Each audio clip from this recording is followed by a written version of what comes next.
ሰው ማመስገን ይችላል ምንም ነገር ሳያይ እየሰማችሁ ነው ሰው ማመስገን ይችላል ስላደረክልኝ አመሰግንሃለሁ ስለረዳኸኝ አመሰግንሃለሁ ይሄን ስለሰራህልኝ ብዙ ነገር ማለት እንችላለን ልጆቼን ስለረዳኝ ይሄን ስለረዳ ቤቴን ስለረዳ ብለን ልናመሰግን እንችላለን ራሱ ምስጋናም ራሱ ጌታ ሲረዳ ግን እንችላለን ማምለክ ግን እግዚአብሔር ካልተገለጸ አይቻልም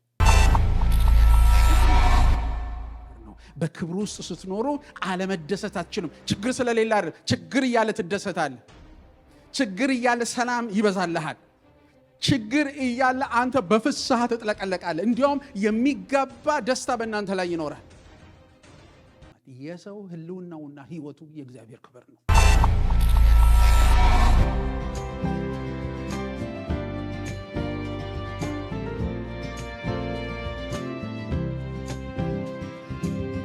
ዛሬ እንግዲህ በዚሁ አምልኮ በሚለው ርዕስ ስር የዳዊትን ድንኳን አነሳለሁ በሚል ርዕስ እሱን ነው የምንመለከተው የሐዋርያት ሥራ ምዕራፍ 15 ከቁጥር 12 ጀምሮ እስከ 20 ያለውን እንግዲህ ካላስቸገርኳችሁ እንደገና ለቃሉ ክብር እየሰጠን ግለጦትና እንቆምና አብረን አንብበን ከዛ ተቀምጣችሁ እንግዲህ ጌታን ቃል አብረን እንካፈላለን የሐዋርያት ሥራ ምዕራፍ 15 ከቁጥር 12 እስከ 20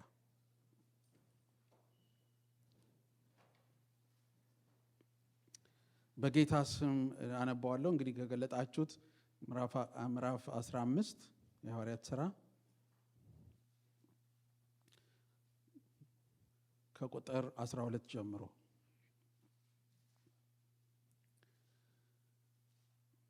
ጉባኤውም በሙሉ ዝም ብሎ በርናባስና ጳውሎስ እግዚአብሔር በእነርሱ አማካኝነት በአሕዛብ መካከል ስላደረጋቸው ተአምራዊ ምልክቶች ድንቅ ነገሮች ሲናገሩ ያዳምጣቸው ነበር እነርሱም ተናግረው ሲጨርሱ ያዕቆብ ተነስቶ በመቆም እንዲህ አለ ወንድሞች ሆይ ስሙኝ እግዚአብሔር ከአሕዛብ ወገን ለእርሱ የሚሆነውን ሕዝብ አስቀድሞ እንዴት እንደጎበኘ ስሙን አስረድቶናል እንዲህ ተብሎ የተጻፈው የነቢያቱም ቃል ከዚህ ጋር ይስማማል ከዚህ በኋላ እመለሳለሁ የወደቀውን የዳዊትን ቤት እገነባለሁ ፍርስራሹን መልሼ ያቆማለሁ እንደገና እሰራዋለሁ ይኸውም የቀሩት ሰዎች ጌታን እንዲፈልጉ ስሜን የተሸከሙ አሕዛብም ሁሉ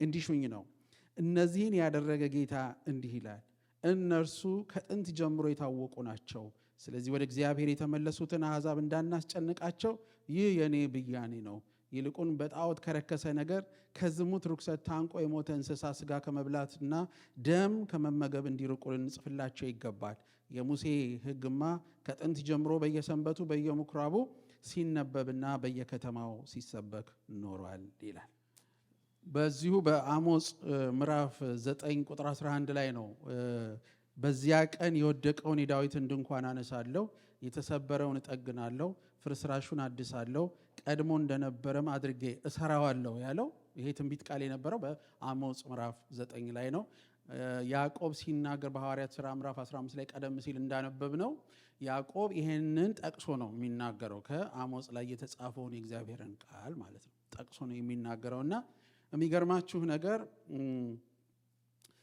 እንግዲህ ብዙ ነገሮች አልፈዋል በታሪክ ስንመለከት ብዙ ነገሮች አልፈዋል በእግዚአብሔር ቃል ውስጥ ሄደን በብሉይ ኪዳን ብዙ ነገሮችን ስናይ ያለፉ ነገሮች አሉ እግዚአብሔር ግን አያልፍም ያለው አንድ ነገር ይሄ ነው የዳዊትን ድንኳን የፈረሰውን እንደገና ሪቫይቭ አደርጋለሁ አነሳዋለሁ ብሎ ተናግሯል እና ለምንድን ነው ይሄ የተናገረው ዛሬ ደግሞ እየተማርን ያለ ነው ስለ አምልኮ ነውና ምን እያለን ነው እግዚአብሔር ይሄንን ቃል ሲናገር ከአምልኮስ ጋራ እንዴት ይያያዛል የሚለው አብረን የምናይ ይሆናል ማለት ነው እንግዲህ ዳዊት መጀመሪያ የዳዊትን ድንኳን ብሎ እግዚአብሔር ከመናገሩ በፊት ራሱ ዳዊት ነው የመጀመሪያው ሰው ዳዊት አንዱ በመጽሐፍ ቅዱሳችን ያው እግዚአብሔር የመሰከረለት ብዙ ጊዜ በተደጋጋሚ የምንሰማው ቃል ምንድነው እንደ ልቤ የሆነውን የእሴይን ልጅ ዳዊትን አገኘሁ ብሎ ነው እግዚአብሔር የሚናገረውና እግዚአብሔር አገኘሁ ሲል ደስ ይላል ጌታ የተባረከ ይሁን ምክንያቱም ለምሳሌ ኢሳይያስ 59 ላይ በምድር ላይ ሰው እንደሌለ አየ ተረዳም ይላል ለምሳሌ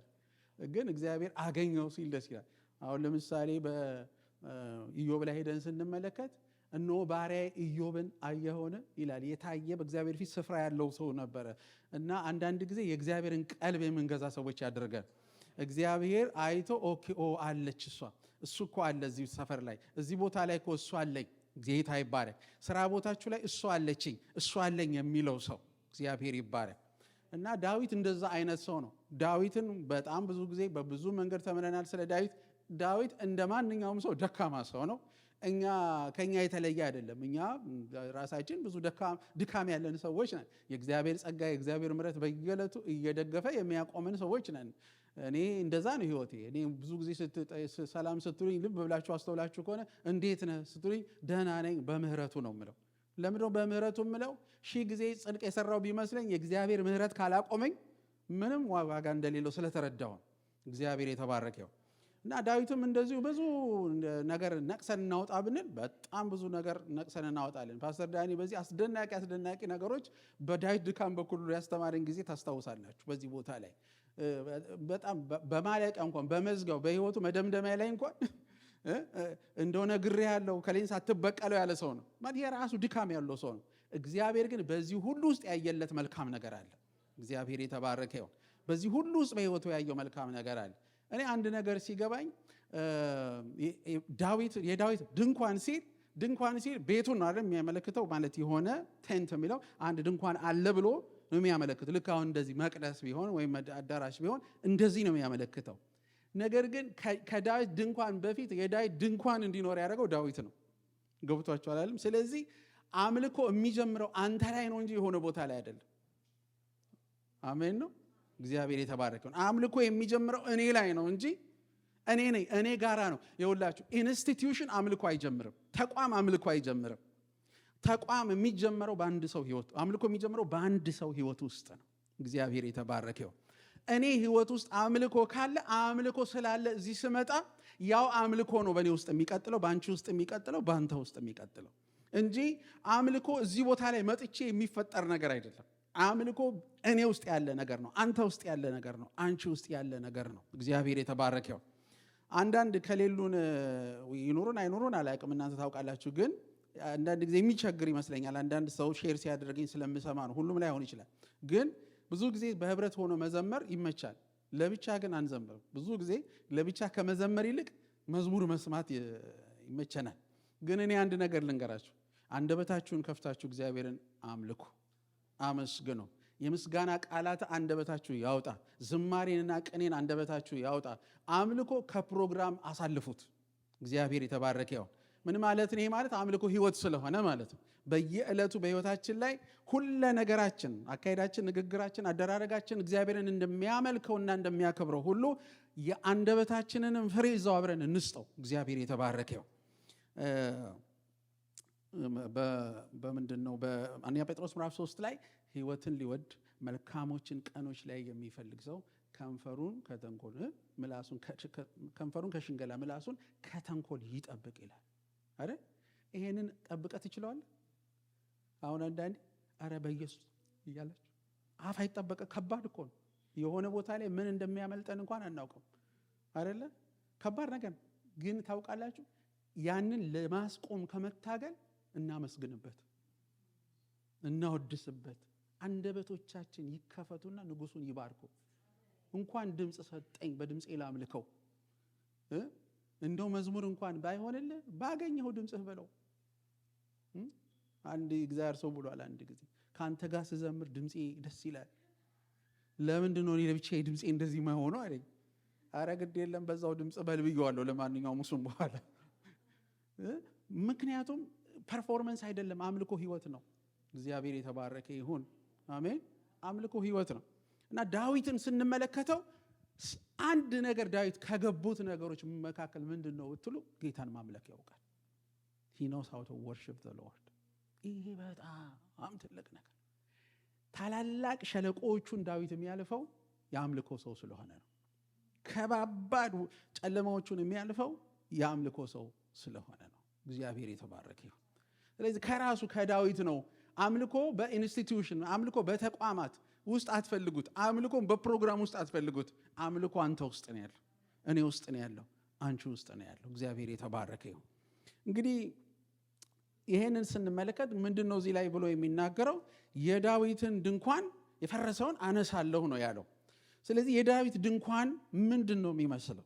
የዳዊት ድንኳን ምንድነው የሚመስለው ብለን ስንል በአንደኛ ዜና ምዕራፍ 16 ከቁጥር 39 እስከ 42 ላይ ሄዳችሁ ስታነቡ በዳዊት ዘመን የማደሪያው ድንኳን በገባኦን በአንድ ከፍተኛ ተራራ ላይ ተተክሎ ካህናቱ ተግባራቸውን ያደርጉ እንደነበር ይሄ ክፍል ይነግረናል። የት አልኳችሁ?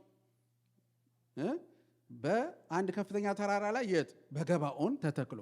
ገባኦን ከኢየሩሳሌም ወደ 5.5 ማይል ርቃ የምትገኝ ቦታ ናት። እንግዲህ ምንድነው የእግዚአብሔር መቅደስ ወይም ደግሞ ታቦቱ እንዲቀመጥ እግዚአብሔር የሚፈልገው በዛ ዘመን የት ነው? ኢየሩሳሌም አይደል? ኢየሩሳሌም ዋና ማዕከል የእግዚአብሔር ከተማ ናት። እዛ ውስጥ ነው ታቦቱ የሚቀመጠው። ነገር ግን እንደምታዩት እዚህ ቦታ ላይ የማደሪያው ድንኳን ያ ከሙሴ የወሰዱት የማደሪያው ድንኳን የት ነው የተተከለው? በገባኦን ነበረ። ነገር ግን በገባኦን ቢሆንም ይሄ ነገር ያለው ታቦቱ ግን ትዝ ይላችሁ ከሆነ ጠፍቶ ነበር፣ ተወስዶ ነበር በፍልስጤማውያን። ስለዚህ ዳዊት የተናገረው ቃል አለ በአንደኛ ዜና ምዕራፍ 13 ላይ ነው የመጀመሪያው ያለው። ምን ብሎ ነው ያለው? በምዕራፍ 15ን ግን ብናነበው ይበቃናል። አንደኛ ዜና ምዕራፍ 15 ቁጥር 1 ላይ በሳኦል ዘመነ መንግስት ሳንፈልገው የነበረውን የአምላካችንን ታቦት መልሰን ወደኛ እናምጣ። ነገሩን በሕዝቡ ሁሉ ዘንድ ተቀባይነት ስላገኘ መላው ማህበር ይህንኑ ለማድረግ ተስማማ ይላል። ይሄኛው አንደኛ ዜና ምዕራፍ 13 ከ3 እስከ 4 ነው። ምዕራፍ 15 ቁጥር 1 ላይ ደግሞ ዳዊት በስሙ በተጠራችው ከተማ ለራሱ ቤቶችን ሰራ፣ ከዛስ ለእግዚአብሔር ታቦት ቦታ አዘጋጅቶ ድንኳን ተከለ የሚል ቃል አለ። አሁን እንግዲህ ተመልከቱ፣ ቅድም ምን አለን? የማደሪያው ድንኳን የት ነው ያለው ብለናል? ወደ 5 ማይል በላይ ርቆ በገባኦን ነው ያለው።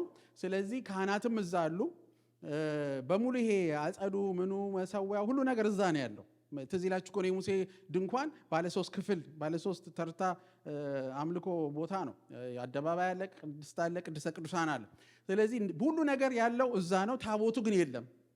ካህናቱ ግን ባለው ነገር አምልኳቸውን ያካሂዱ ነበረ። በዚህ ጊዜ ምን አለ ዳዊት? በጣም የሚገርም ነው። ልክ ወደ ንግስናው በሚመጣበት ጊዜ የተናገረው ቃል ምንድን ነው? እግዚአብሔር መካከለኛ ባልሆነበት ቦታ ላይ እኔ ንጉሥ አልሆንም አለ። ሃሌሉያ! እግዚአብሔር በሌለበት ቦታ ላይ እኔ ንጉሥ አልሆንም። እግዚአብሔር መካከለኛ ሆኖ ነግሶ በማይመለክበት ምድር ላይ ብነግስ ትርጉም የለው ማለት። ንግስናውን ከአምልኮ ጋር አጣብቆ የያዘ ሰው ነው። ምን ማለት ነው? ካለ አምልኮ፣ ካለ እውነተኛ አምልኮ፣ ካለ ንጹህ አምልኮ የሚመለከው እግዚአብሔር ሳይመለክ ምን ማለት ነው? አገር መግዛት ማለት ምን ማለት ነው? ህዝብ መምራት ማለት ምን ማለት ነው? ብዙ ነገር ለማግኘት መሯሯጥ ማለት። ምክንያቱም ትዝ ይላችሁ ከሆነ እስራኤል ገና ወርሶ አልጨረሰም። ገና በኢያሱ የተነገረውን በእነ ሙሴ የተነገረውን ወርሶ እኮ አልጨረሰም። ገና ብዙ ነገር አለ፣ ብዙ ጦርነት በፊታቸው አለ። ዳዊት ምን አለ? በቃ ምንም ትርጉም የለውም። ከሁሉ በፊት እስቲ አምልኮ በሉ። ከሁሉ በፊት እግዚአብሔር ሲቀድም ነው በሉ።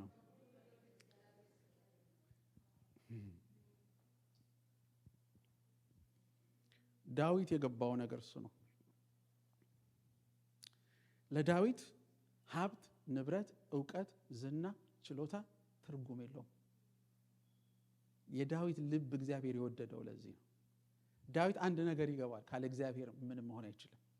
ስለዚህ እግዚአብሔርን ማምለክ ህይወቱ ነው። ሃሌሉያ! ስለዚህ ዳዊት ታቦቱን ወደ ኢየሩሳሌም እንመልሰው አለ። እቺ እግዚአብሔር ከተማ ስለነበረች እና ያደረገው ምንድነው? ለታቦቱ ስፍራን አዘጋጀ።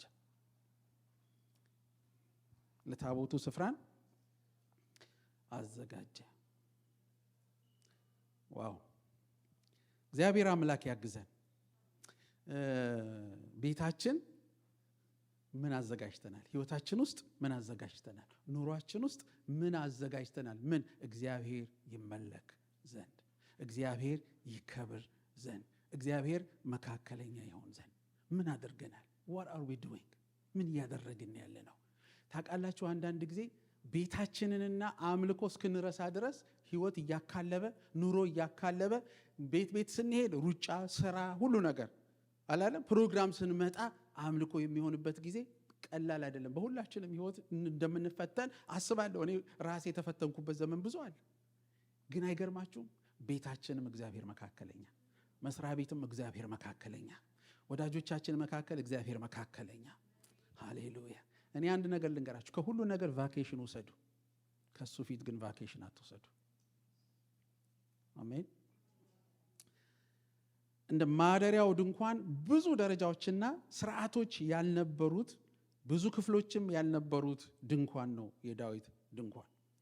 በጣም የሚገርማችሁ የማደሪያው ድንኳን በገባኦን ላይ እንዳለ ቆይቶ እያለ ሁሉ ነገር እዛው እያለ ዳዊት ምን እንዳደረገ ታውቃላችሁ?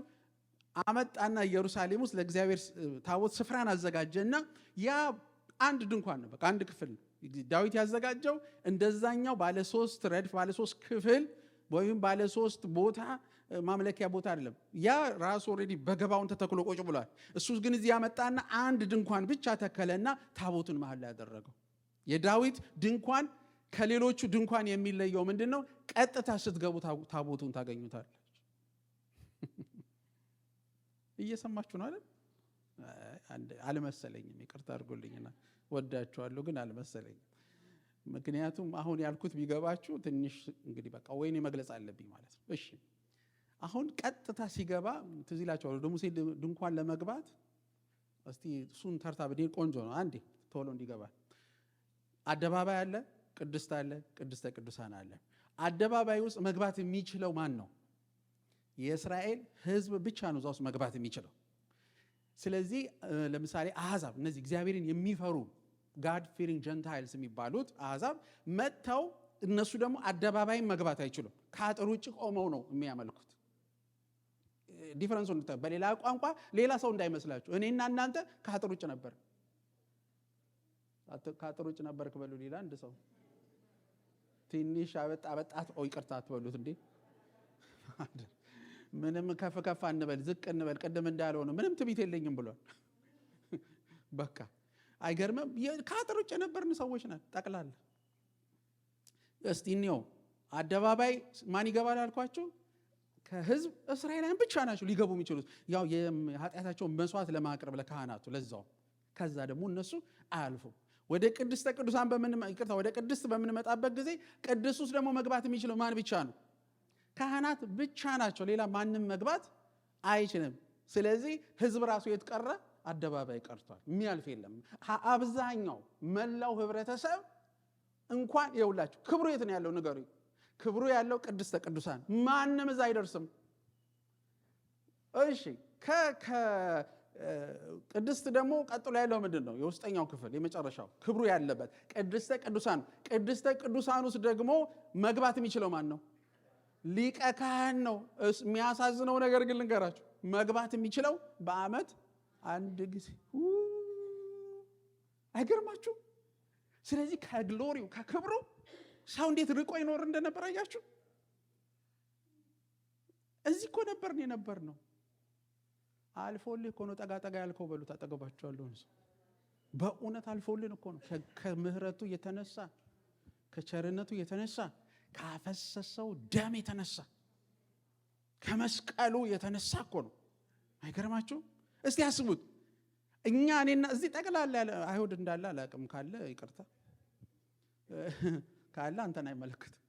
ሌሎቻችን በሙሉ ውጭ ነበር። መቼም ክብሩ ጋራ አንገናኝም። ምን ማለት ነው ክብሩ ጋራ ለመገናኘት? ማለት የሰው ህልውናውና ህይወቱ የእግዚአብሔር ክብር ነው። ሰማችሁኝ? አይ የሰማችሁኝ አይደለም። እናንተ ጥግብ ያላችሁ አዲስ ኪዳን አማኞች ናችሁ። በቃ ጠግበናል ትሆን እያላችሁ ነው። ትላንታችሁን እንዳትረሱ። ያነሳን ጌታ ነው። ከአፈር ከትቢያ ላይ ያነሳን ጌታ ነው። ሰው ያረገን እሱ ነው። ምንም አይነት ብቃት ዛሬም እንኳን የለኝም ደሙ ባይኖር ኖሮ።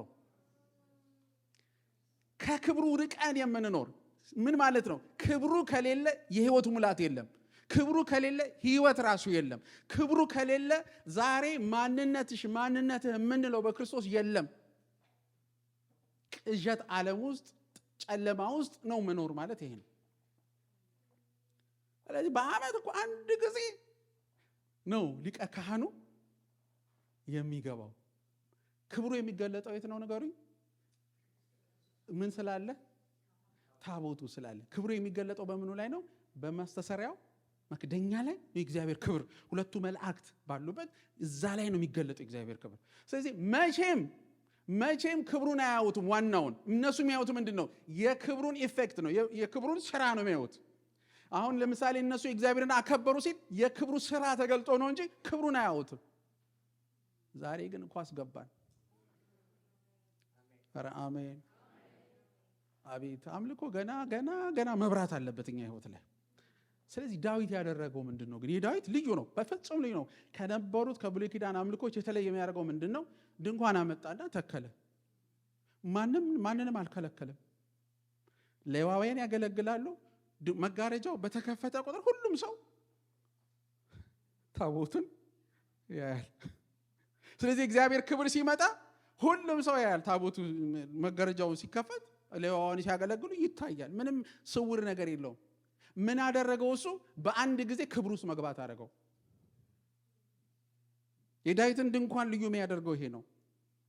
የሰማችሁ ነው አይደል? እሺ እያልኩ እንግዲህ እናገራለሁ። ጌታ ይባረክ። ይኸውላችሁ ይሄንን ስርዓት ትዝ ይላችኋል። በሙሴ ሄደን ስንመለከት ገና መጀመሪያ ላይ ሲገቡ በእልልታ በምስጋና በሽብሸባ ግቡ ይባላል። ከዛ በኋላ የታረደ ይሰዋል ለኃጢአት። ከዛ ደግሞ ካህናቱ ወደዛ ሊገቡ ሲፈልጉ እጃቸውን ይታጠባሉ። ከደም ከምን መታጠቢያ ሳህን አለ። ከዛ ይገባሉ። ከህብስቱና ከመቅረዙ ጋር ሆነው እዛ የሚያገለግሉትን አገልግሎት ያገለግላሉ። ከዛ ነው ሊቀ ካህኑ እንዳልኳችሁ ብቻ የሚገባ አይደል? ይሄ ነበር ታሪኩ። ይሄ ሁሉ ስርዓት ዳዊት የለውም። የዳዊት ስርዓት ምን መሰላችሁ? ዳዊት 7789 ዘማሪዎችና ሙዚቀኞች አዘጋጀ።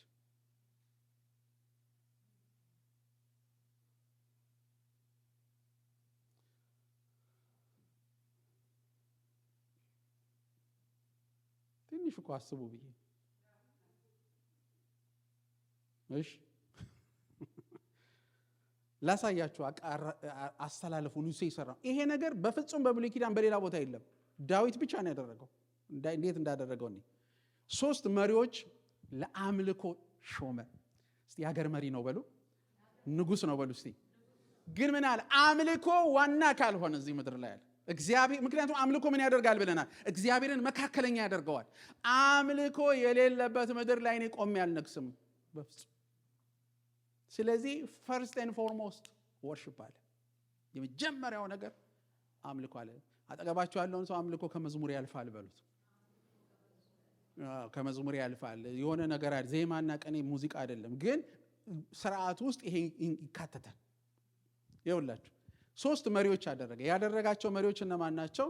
ራሱ የመጀመሪያው ዳዊት ነው። ናታንና ጋድ ናቸው። 3ቱ መሪዎች አድርጎ ሾማቸው። እነዚህ 3ቱ የተሾሙት መሪዎች ምን መሰሏችሁ? እያንዳንዳቸው ባለ ራእይና ነቢያት ናቸው። ምን ማለት ነው? የእግዚአብሔርን ድምፅ የሚሰሙ ሃሌሉያ። እግዚአብሔር የሚለውን ነገር መስማት የሚችሉ፣ እግዚአብሔር የሚያሳያቸውን ነገር ማየት የሚችሉ፣ ከእግዚአብሔር ጋር በዚህ ኦፊስ ውስጥ ቆመው መገናኘት የሚችሉ ሰዎች ከላይ ያስቀመጣቸው። ለምን?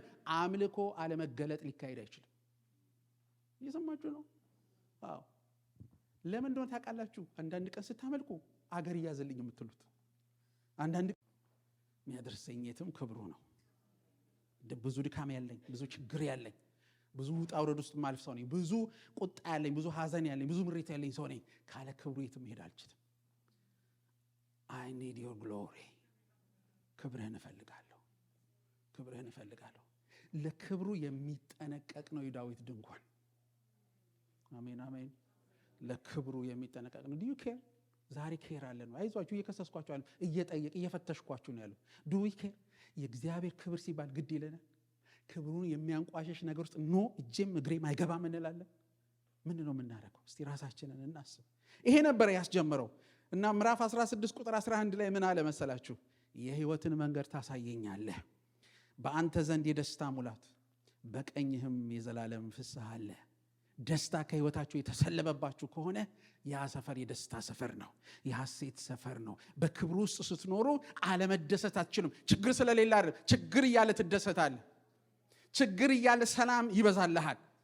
ችግር እያለ አንተ በፍስሐ ትጥለቀለቃለህ። እንዲያውም የሚገባ ደስታ በእናንተ ላይ ይኖራል። እግዚአብሔር የተባረከ ይሁን። በመዝሙር 17:15 ላይ እንዲህ ይላል፣ እኔ ግን በጽድቅ ፊትህን አያለሁ፣ ክብርህን ሳይ እጠግባለሁ። ሃሌሉያ!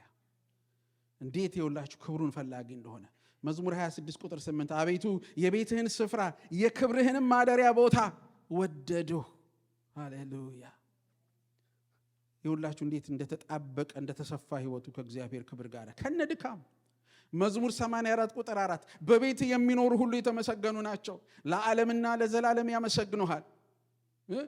ምን አለ? በህልውና ውስጥ የመኖሬ ቀዳሚ ምክንያቴ እኮ አንተን ማምለኬ ነው። የምተነፍሰው ላመልከው ነው። በቀዳሚነት ልሰራም አይደለም ለሌላም አይደለም፣ ላመልከው ተፈጥሬያለሁ። አሜን አሜን። እንዳመልከው ተፈጥሬያለሁ። እንድታመልኩት ተፈጥራችኋል። ሃሌሉያ! እግዚአብሔር የፈጠረን እንድናመልከው ነው፣ ለሌላ አይደለም። ባለፈው ሳምንት ነግሬያቸዋለሁ። ከግብፅ ያን ሁሉ ህዝብ እግዚአብሔር ያስወጣው ከነዓንን ይወርሳል ብሎት አይደለም። ለፈርዖን ያመልከኝ ዘንድ ህዝቤን ልቀቅ ብለው። እስቲ ላመልከው ተጠርቻለሁ በለው። ስራዬ እሱን ማምለክ ነው በለው እስቲ። አሜን አሜን። ጌታ የተባረከው። ዳዊት የሚለው ይሄንን ነው። መዝሙር 96 ቁጥር 6 ላይ እንደዚህ ይላል፣ ምስጋናና ውበት በፊቱ ቅዱስነትና ግርማ በመቅደሱ ውስጥ ናቸው ይላል። አንደኛ ወዳጅ ነበረ። ጸሎት መሃል አንዳንድ ሰዎች የተለያየ ስሜት ሲያያል መሰለኝ ሲያገለግል ድሮ እና ምን ይል ነበረ? እባካችሁን እግዚአብሔር ዙፋን ፊት ቀርባችሁ አትረብሹ ይላል። ለምን? እዛ ውስጥ ያለው ምስጋናና ውበት በፊቱ ቅዱስነትና ግርማ በመቅደሱ ውስጥ ነው። when you are in the presence of the Lord በእግዚአብሔር መገኘት ፊት ሰው ሲገባ ይሄን ነው የሚያው። ይሄን ካላያችሁ እዛ የላችሁም። ይሄ ማለት ነው ምንም እኮ ወጨና እኔን ካላየሁት ሌላ ነገር እያየሁ ከሆነ የለሁም ማለት ነው። በፊቱ በመንፈስ አይደለሁም ማለት ነው። ሐዋርያው ዮሐንስ እኮ በመንፈስ ሲሆን ያየውን ነግሬያችኋለሁ ባለፈው ሳምንት። ሰው በመንፈስ ከሆነ ያንን ነው የሚያው። በመንፈስ ሆኖ ግድግዳና ጣራ መብራት እያየ አያመልክም። መንፈስ እግዚአብሔርን ክርስቶስን እያከበረ ነው በውስጡ የሚያመልከው። እግዚአብሔር የተባረከ ይሁን። እንግዲህ ተመልከቱ፣ ይሄ የዳዊት ድንኳን ትንቢታዊ ድንኳን ነበረ። ለምን እግዚአብሔር በቃ ይሄን የፈረሰውን የዳዊትን ድንኳን እሰራለሁ ብሎ ሲናገር ለምን አለ የሚለውን ነገር ጥቂት ነገር አሳያችኋለሁ። ኢሳይያስ 16 ቁጥር 5 ላይ በትንቢተ ኢሳይያስ ምዕራፍ 16 ቁጥር 5 ላይ ዙፋንም በምህረት ይቀናል፣ በዚያም ላይ በዳዊት ድንኳን ፍርድን የሚሻ ጽድቅንም የሚያፈጥን ፈራጅ በእውነት ይቀመጣል ይላል። ይኸውላችሁ የት ነው ይሄ ጽድቅን የሚሻ እና የሚያፈጥን ፈራጅ የት ነው የሚመጣው ይላል? በዳዊት ድንኳን ይለዋል። አያችሁ፣ የት ነው የዳዊት ድንኳን? አሁን ስናወራ የነበረው ተመልከቱ። ዙፋን አለ ምን ይለዋል? ይሄን ሲናገር አዲሱ መደበኛ ትርጉም ላይ ዙፋን በፍቅር ይመሰረታል፣ ከዳዊት ቤት የሆነ በፍርድ ፍትህን የሚሻ ጽድቅንም የሚያፋጠን አንድ ሰው በታማኝነት በላዩ ይቀመጣል ይላል። ሊመጣ ስላለው መሲህ ሲናገር እግዚአብሔር የተባረከ ይሁን። ስለዚህ ጌታ ኢየሱስ ክርስቶስ የማን ስርና መሰረት ሆኖ ነው የመጣው? የዳዊት ስርና መሰረት ሆኖ ነው የመጣው። ለምን በዳዊት ለምን አለ? ለምን ያንን ድንኳን ለምን መረጠ ጌታ ኢየሱስ ክርስቶስ ብላችሁ ስትሉ ያ ድንኳን በቀጥታ ከክብሩ ጋር የሚያገናኝ ድንኳን ነው። በቀጥታ ይሄ ማለት የአዲስ ኪዳን ህይወት ማለት ይሄ ነው። ምን አደረገ ጌታ? አሕዛብ ሆነን ተገልለን የምንኖር የነበር ነው፣ ከሰፈር ውጭ እንኖር የነበር ነው። እግዚአብሔር በክርስቶስ ኢየሱስ ደም ሃሌሉያ፣ ያንን ደም ይዞ በስጋው መጋረጃ በኩል እስከ ቅድስተ ቅዱሳን ገብቶ በእግዚአብሔር ፊት ያንን ደም ሲያቀርብ ዞር ብሎ ሁልሽም ተፈቅዶልሻል ግቢ አለ። አስከትሎን ይዞን ገባ። ሃሌሉያ። አሁን ለኛ የሚከልለን መጋረጃ የለም። አረ ኢየሱስ ጌታ ነው። የሚከልለን መጋረጃ የለም። ይኸውላችሁ ገና ወደ መቅደሱ ሰው ሲመጣ፣ ወደ እግዚአብሔር ሲመጣ ቀጥታ የክብሩን ዙፋን ማየት ይችላል። ይሄ ማለት ዝም ብሎ መሰላችሁ? ውጥንቅጡ የወጣውን ህይወታችንን መስመር የሚያስይዘው ይሄ ክብር ነው። ግራ የተጋባውን ህይወታችንን መስመር የሚያስይዘው ይሄ ነው። ይሄ ምስጢር ሳይገባን ሲቀር ነው ብዙ ጊዜ ህይወታችን ብዙ ነገሮች ሼክ የሚያደርገው። እኔ አንድ ነገር ልንገራችሁ፣ ችግር ሼክ ቢያደርጋችሁ የእግዚአብሔር ክብር ግን ያረጋጋችኋል። ምን ማለቴ ነው? በሚናወጠው ማዕበል ላይ ያቆመሃል። ክብሩ ያቆመሃል፣ ማዕበሉ ግን አለ። አሁን የነገርኳችሁ ያሉት ማዕበሉን ያቆማል፣ ችግርህን ያቆማል፣ ይሄን ያቆማል። ኖ አንተን በሱ ላይ ያቆመሃል። ምን ማለት ነው? ችግሩ ችግር ነው፣ የራሱ ጉዳይ፣ አንተ ላይ ግን እንዳይሰለጥን ያደርገዋል። የእግዚአብሔር ክብር አንተን ይሸፍንሃል። እሳት ውስጥ ነው እኮ የምንቆመው፣ ነገር ግን እሳቱን መመላለሻ ያደርገዋል። ክብር ነው ይሄ። ብዙ እኛ የለመድነው አንሳልኝ፣ ንቀልልኝ፣ አስወግድልኝ፣ አባርልኝ፣ እንዲህ ነው የለመድነው። ሁሉን ነገር በቃ አልየው ነው። አረ ግባና ከውስጥ የውበሉት። አጠገባቸው ያለውን ሰው ዛሬ እሳቱንም ከውስጥ የውበሉት፣ ወጀቡንም ከውስጥ የውበሉት። እስቲ ንገሩት ዛሬ። አውጣኝ እያልክ አትጮ። ውስጥ አቁሞ በክብሩ አጽንቶ ከውስጥ ያለውን ተአምር የሚያሳይ አምላክ አለ። ይሄን አምላክ ነው የምናመልከው። ስለዚህ ጌታ ኢየሱስ ክርስቶስ ይሄንን በአዲስ ኪዳን ሲሰራው እናያለን። የዳዊትን ድንኳን የወሰደበት ምክንያት ምንድን ነው? ከዚህ በኋላ ከሰፈሩ ከአጥር ውጭ የሚቆም የለም። ሃሌሉያ። አደባባይም ገብቶ የሚቀር የለም። ቅድስትም ገብቶ የሚቀር የለም። በዓመት አንዴም አይደለም፣ በየዕለቱ ሃሌሉያ ወደ ውስጠኛው ወደ ክብሩ መግባት ይቻላል። ሃሌሉያ። ምናመልከው ይሄንን የክብሩን ስናይ ነው። ሰው ማምለክ የሚችለው ክብሩን ሲያይ ነው። እኔ ሁል ቀን እላለሁ ሰው ማመስገን ይችላል ምንም ነገር ሳያይ። እየሰማችሁ ነው? ሰው ማመስገን ይችላል። ስላደረክልኝ አመሰግንሃለሁ፣ ስለረዳኸኝ አመሰግንሃለሁ፣ ይሄን ስለሰራህልኝ ብዙ ነገር ማለት እንችላለን። ልጆቼን ስለረዳ፣ እኔን ስለረዳ፣ ቤቴን ስለረዳ ብለን ልናመሰግን እንችላለን። ራሱ ምስጋናም ራሱ ጌታ ሲረዳ ግን እንችላለን። ማምለክ ግን እግዚአብሔር ካልተገለጠ አይቻልም፣ በጭራሽ አይቻልም። ምን አይተን እናመልካለን? እግዚአብሔር አይኖቻችንን ያብራ። ይኸውላችሁ ይሄ የዳዊት ድንኳን ልዩ የሚያደርገው ምንድን ነው? ዳዊት በሶስቱም ኦፊሶች ውስጥ ስለቆመ ነው። በክህነት፣ በነቢይነት እና በንግስና ውስጥ ስለቆመ ነው። ዳዊት ራሱ ነቢይ እንደሆነ እግዚአብሔር ቃል ይናገራል። ዳዊት ራሱ እንደ ካህን ሌዋዊ ሆኖ ገብቷል። እንደገና ደግሞ ንጉስ ነው። እነዚህ ሶስቱን ክርስቶስ በኋላ በጥቅሉ በፍጽምና ሊያደርገው ያለውን ነገር ኦልሬዲ በዳዊት ውስጥ ናሙናውን እናየዋለን፣ ምሳሌውን እናየዋለን። ስለዚህ ዳዊት ተመልከቱ፣ ምን ማለት ነው? እንደ ካህን መግባት ይችላል አይደል? እንደ ነቢይ እግዚአብሔርን ድምፅ ሰምቶ መውጣት ይችላል። ድንኳኑ ምንም ነገር የለውም፣ አንድ ክፍል ነው። በቃ ወደ ክብሩ ነው የሚገባው። ስለዚህ በዚህ ደግሞ መንፈስ ሆኖ ህዝብን መግዛት መንገስ ይችላል፣ ሶስቱንም። ስለዚህ ይውላችሁ ካህን የሚቀርብና የሚያቀርብ ነው። ነቢይ በእግዚአብሔር ድምፅ የተሞላ ነው። ንጉስ የሚገዛ ነው። ልክ ይህንኑ በራእይ ምዕራፍ 1 ቁጥር 5-6 ሄደን ስናነብ ከ5-6 ለወደደንና ከኃጢአታችን በደሙ ላነጻን አምላኩንና አባቱን እንድናገለግል ምን ንገሩኝ? መንግስትና ካህናት ላደረገን ለእርሱ ክብርና ኃይል ከዘላለም እስከ ዘላለም ይሁን አሜን። ሃሌሉያ። እኔ ምን ይመስለኛል ሊቀ ካህኑ በብሉይ ኪዳን ውስጥ ገብቶ በሰላም ከወጣ ሰው ሁሉ ያከብረዋል። ለምሳሌ ልዩ ነው። እሱ ብቻውን ነው የሚገባው። የኛ ሊቀ ካህን ግን በማንም አይቀናም። ጠቅላላ ይዞን ሰብስበው ይዞን ገብቷል። ችግር የለም። እናምልከው አብረን፣ እናክብረው፣ አባትን ከፍ እናርገው አብረን። ይዞ መግባት ይችላል። አያችሁ፣ በጣም እኮ የሚገርም ነው። እሱ ሊቀ ካህናችን፣ እሱ ንጉሳችን ነው። እርሱ ደግሞ ካህናችን፣ ነቢያችን ነው። ስለዚህ ይሄንን ሶስቱንም ጠቅልሎ የያዘ ያቺ ድንኳን የምታመለክተው ምንድን ነው? ልዩነትን አጠፋች ያቺ ድንኳን። ምክንያቱም በየመጋረጃው የሚቀር ህዝብ ነበር። ዳዊት ግን ሲያደርገው ልዩነት የለም፣ ሁሉም አንድ ነው። ሁሉም መጥቶ እዛው ጋር ነው የሚቆም። ሁሉም እኩል ነው። ምንም ነገር የለውም። ክርስቶስ ነው እንዲህ ያደረገን። የማይገባንን ይዞ የገባው ኢየሱስ ክርስቶስ ነው። ይመስላችኋል አይደል? ዛሬ የሆነ ምንም ጽድቅ የለንም አንድ ነገር፣ እሱ ነው ጠቅላላ አጥቦ ቀድሶ በደሙ ሃሌሉያ ያስገባን እሱ ነው። ሰው ያደረገን እሱ ነው። እኔ በአብ ፊት መቼም በሆንኩ አልኳችሁ፣ አሁንም ክርስቶስ ደሙ ከሌለ እኔ ላይ በፍጹም ልቀርብ አልችልም። ለምን? የእግዚአብሔር ጽድቅ እኔን ከንሱም ያደርገኛል። ቅድስናው እኔን ይበላኛል። እሳት እኮ ነው የእግዚአብሔር ቅድስና።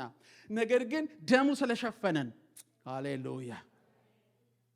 ስለዚህ ሁላችንም ከዚህ ነው። ከእንግዲህ ወዲህ አይሁድ የለ፣ ግሪክ የለ፣ ጨዋ የለ፣ ባሪያ የለ፣ አይደለም የለ፣ ሴት የለ፣ ወንድ የለ ያለበት ምክንያት ለምንድን ነው? አንድ ላይ ነው ሁላችንም ይዞን የገባው። ዋት ካይንድ ኦፍ ወርሺፕ፣ ምን አይነት አምልኮ ነው ይሄ?